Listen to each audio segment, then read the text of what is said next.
Hey there, trying to get Instagram going live here. Not sure why it's not working. There we are. Okay, hi.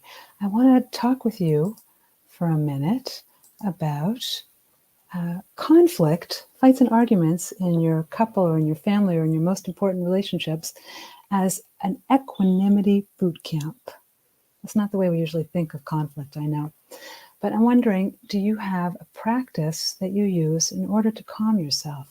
Maybe it's that meditation at the end of yoga, or maybe it's mindfulness, maybe it's prayer. Whatever you do to connect with your inner calm when you need to do that.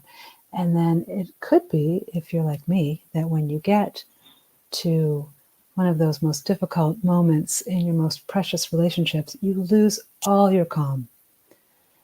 So the way to turn this around little by little is to look at conflict as this amazing opportunity, right? Thanks a lot, right?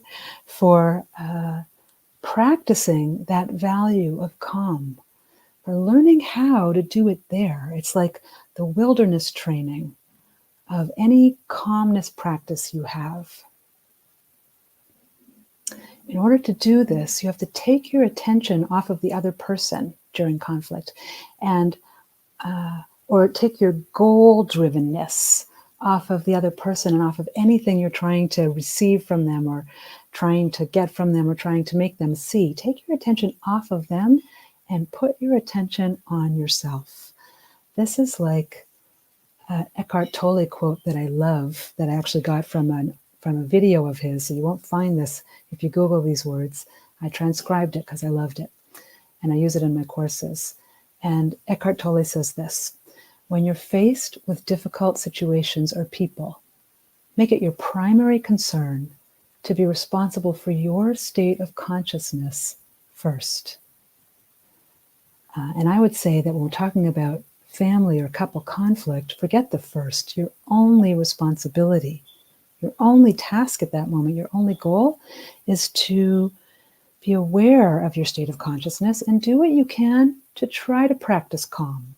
And that's a practice, right? So that it's not about being perfect at it, but to make that your goal during conflict. And then you'll be able, little by little, to choose your response during conflict and not end up being triggered and responding in a way that you really later, that makes you just feel really bad afterwards. Let me see if I have anything else to tell you about this. Just that if you can do this, if you can practice your most beloved skills and inner practices during conflict, like connecting to your own wisdom, like self-soothing, like equanimity, if you can do it in those moments, you'll be able to do it anywhere. And that will strengthen you and your character and your ability to act well in the world.